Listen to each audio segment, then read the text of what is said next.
Around the time Lana Sawyer first encountered Lawyer Smith, a sewing teacher took a perfectly good piece of white linen and cut a series of holes in it, 5 across and 5 down. Some young woman was then to demonstrate her skill by taking her needle and thread and repairing the damage in the style of 25 different fabrics, from simple plain weaves, twills, herringbones, and knits, to intricate textured patterns, stripes, and checks in red, white, and blue. This was a more practical kind of needlework, intended not so much to show off genteel accomplishments as to hone useful skills. The sampler shows its age. It is yellowed and in places stained, but it endures, a silent testament to one generation preparing the next for a lifetime of damage, endurance, and repair.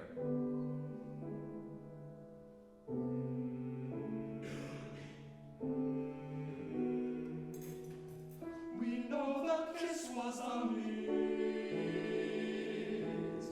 We felt afraid and betrayed, and the sense of hope descending.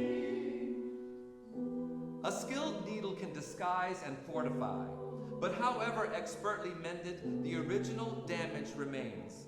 The challenge of a mending sampler is not just to mimic specific patterns, but also to reestablish the fabric's tension and balance so the finished repair will lie flat and smooth. Still, under the newly sewn threads lie spots worn thin or torn open, fibers weakened, severed, and frayed. So it is with other kinds of damage. When she first encountered Lawyer Smith, Lana Sawyer was a young woman who both shrank from street harassment and embraced the possibility of a different future. Perhaps the gallant gentleman was interested in her. Perhaps the spark that flashed between them was powerful enough to transcend their social differences and transport her into a new kind of life. We know the dark leaves a mark, and now we fight with the night, but the sun is soon ascending. Was Lana naive, ambitious, discontented? Perhaps. But why not focus instead on the fact that all of these labels for female ambition demean and disparage? Why not honor this young woman's faith in herself? Even if others couldn't see past her social station, her work as a sewing girl, Lana Sawyer could. She felt she had a right to a revolutionary dream of human equality.